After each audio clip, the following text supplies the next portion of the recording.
Having scored 12 league goals for Lille this season, Canadian forward Jonathan David has become a man in demand. So with Arsenal looking to sign a new striker, will the Gunners look to make a £45 million move? Also, has Matteo Guendouzi permanently left Arsenal? And how did lonely Folarin Balogun do against Tottenham in the FA Cup?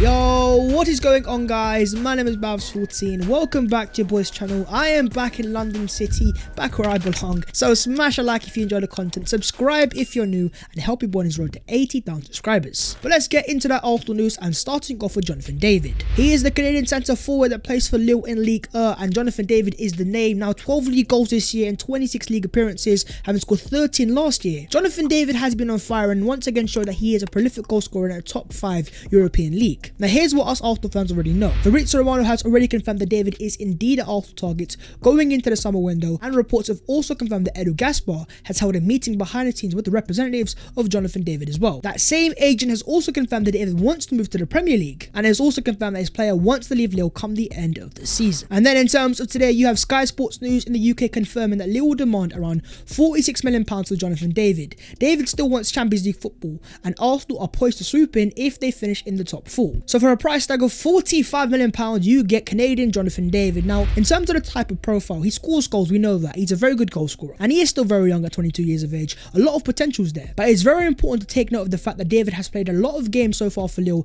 as a secondary striker, playing alongside Burak Yilmaz. So to come to Arsenal Football Club to play as a lone number 9 and to hold the ball up, while I think David has the capacity to do so in the long term, in the short term, is he going to be able to adapt? And also the fact that he plays in Ligue 1, as us Arsenal fans saw with Nicolas Pepe, scoring goals in Ligue 1, especially for Lille, doesn't always convert into the Premier League. But to the Canadian Arsenal fans that watch this guy play for your country, what do you guys make of Jonathan David? Talk to me down below in the comments. And for a price tag of £46 million, is he a player that you guys want to see Arsenal sign? But talking about the strikers, what about the Bundesliga sensation that is Patrick Schick? Well, according to reports in France, Arsenal are keeping tabs on Patrick Schick ahead of a potential summer move. The 26-year-old is only behind Robert Lewandowski for Bundesliga goals scored with 20 this season. The Czech Republic international and Patrick Schick, 20 league goals in the Bundesliga. These are numbers that I like to see. The type of profile that we're talking there is a player who I believe is 6'3" in height, so he's got that height, that presence, the win headers. He's got very decent hold-up play, and is also very good with the ball to feet. And in terms of the finishing, 20 league goals speaks for himself. He is a very good player when it comes to putting the ball into the back of the net. At 26 years of age, Patrick Schick is entering the peak of his powers. So if Arsenal were to sign him, we're getting a player that adds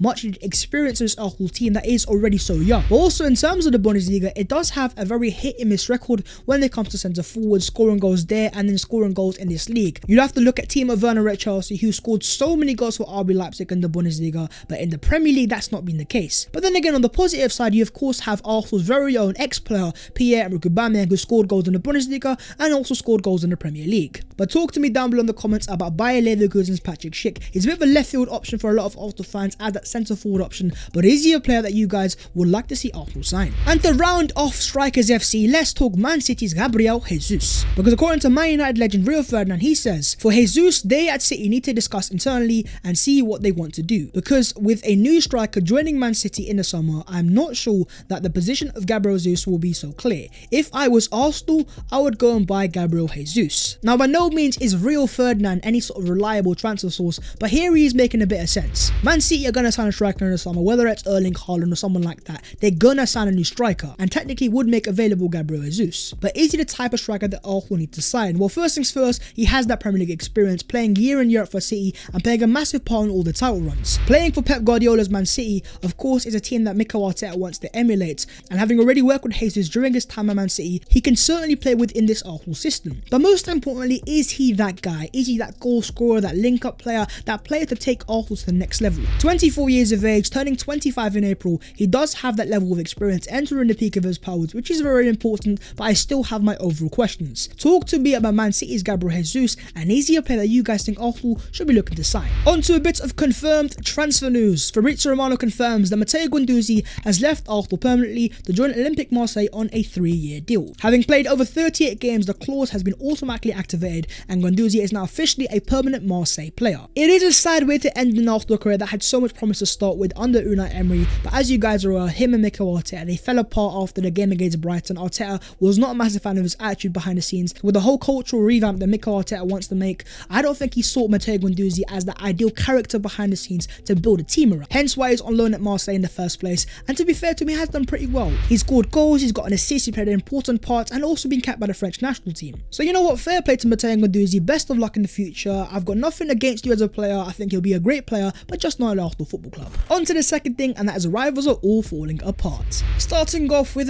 you know what, I fancy myself a cheeky little Nando, so let's go to Tottenham Hotspur, aka Nando's FC, who in the last 16 of the FA Cup were knocked out by Championship side Middlesbrough, with a certain Arsenal loanee following Balogun playing a massive part, and after the game he tweeted a big result against familiar rivals. He didn't score a goal, he didn't get an assist, but coming off the bench I think he played a massive part. He could have scored a goal towards the end of it, and he sent Sergio Romero to one side. This is a defender, by the way, that some Spurs fans were saying is a top 3 defender in the Premier League already. And then you have an Arsenal loanee down there in the Championship, making this guy look like Sebastian Scalacci. In terms of Spurs, they have now lost 7 of their 13 matches in 2022. Among Premier League sides, only Brentford with 8 have lost more games in all competitions since the turn of the year, beating Man City, losing to Burnley, beating Leeds United, then losing to a Championship team. This form of inconsistency is going to help our Arsenal Football Club in the race for the Champions League places. Because let's not forget, only a month ago, a lot of us Arsenal fans saw Tottenham as our main rivals for the Champions League places. But as things stand, Spurs are starting to fall apart, Arsenal are catching form, and it's more Man United and West Ham that we need to pay focus to. But now that we've got our customary laugh at Tottenham Hotspur out of the way,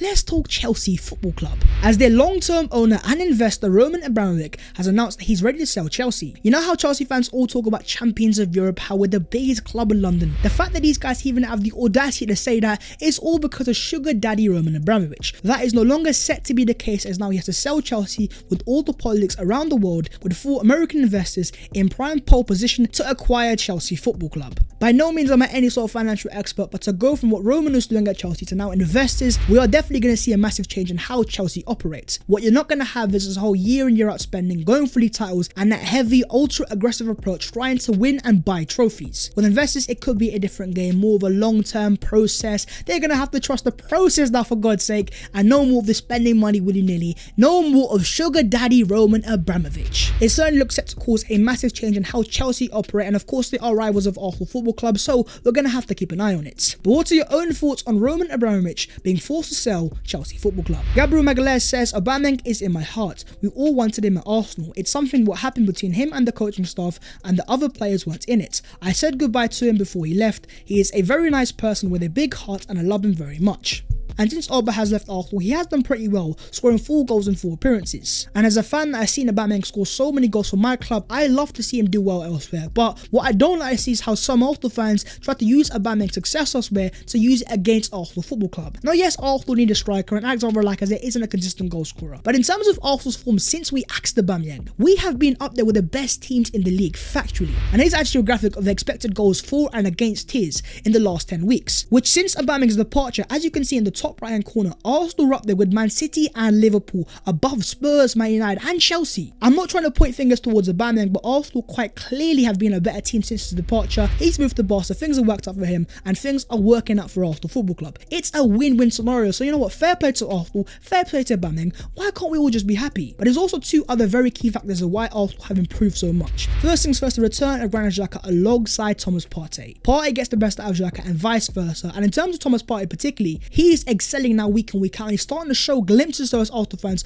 of why he costs £50 million. And Xhaka plays a massive part to that, and also the fact that Mikel Arteta has now transitioned into a 4-3-3, where Xhaka is playing in a far higher role, giving Arsenal far better attacking threats, and giving Arsenal a better numerical advantage. Winning 7 games out of our last 9, with our only defeat against Man City, and you guys know how that game went. So quite clearly Mikel Arteta's Arsenal, dare I say, is starting to cook something up pretty nice. I'm smelling it, I've got a nice little whiff, and you know what, I like what I see, I like what I smell. But what do you guys make of Arsenal's recent form, and have you guys been impressed? Have you seen enough of this Arsenal team playing week in and week out to say this team can indeed make Champions League football? Moving on to the other Arsenal news today, and starting off with the Croydon KDB, our star boy, our number 10 Emil Smith-Rowe, who missed the last Arsenal matchday squad via illness. But as confirmed by Arsenal officially, Smith-Rowe is now back in full training. To the fans that want to see the whole front four of Martinelli, Odegaard, Saka and Smith-Rowe, the fact that ESR is back fit and available, if Mikel Arteta wants to play this now, I'm not saying he should play and drop Lacazette, but is now going to be a possibility, so let's see if Mikel Arteta does it. It's stat time of the day. Where do Premier League teams create their chances from on the pitch in this season? As you can see, Arsenal have been the most prolific team through the middle, with 46% of their attacks coming through the middle third. This to me isn't a surprise, and you know what, it screams the name of Martin Odegaard. But since signing Martin Odegaard, bringing in ESR, Arsenal now have creativity. We're making more chances, scoring more goals, and winning more games. But talking about Arsenal goals, here's a graphic which shows the goal probability added per 90 of the Arsenal players so far this year, and the player that ranks top of it is Alexandre Lacazette. Essentially speaking, the chances of Arsenal scoring a goal increase the most when Alexandre Lacazette is on the ball. Now, to a lot of Arsenal fans, that's going to be a surprise, because so many fans are quick to jump on his back when he misses a chance because he isn't that prolific goal scorer. But Lacazette is still a very decent player when it comes to link-up play. In fact, he has 5 league assists in his last 8 league appearances. So while definitely he does have his flaws in front of goal in terms of assist and the basic build-up play, I think as Arsenal fans need to give a bit more credit and a bit more respect on the name of Alexandre Lacazette. And finally, in terms of the Arsenal Player of the Month nominees for the month of February, you've got Gabriel Magalhaes, Thomas Partey, Bukayo Saka and Martin Odegaard. All 4 have had very good months. For me, the standout candidate here is Martin Odegaard, the linchpin to Arsenal's attack, the player that everyone has to go through, silky smooth on the ball, he oozes class, and for me he was Arsenal's standout player in the month of February. But then again, Partey's been excellent as well midfield, Saka's been scoring goals. But who do you think was Arsenal's standout player in the month of February, and who was your player of the month? Let's have a discussion down below in the comments. But that is the video there and there. If you guys have enjoyed, make sure to go down there and smash a like on it, and also to subscribe to the channel if you are new. If you'd like to follow your boy on them social medias, then the links will be down below in the description. But that was all of the latest Arsenal news today, so I hope you guys have enjoyed as always and been informed, and here's to hopefully more consistent Bavs 14 content. I apologize, but I'm back now, and I'll see you guys next time in a bit.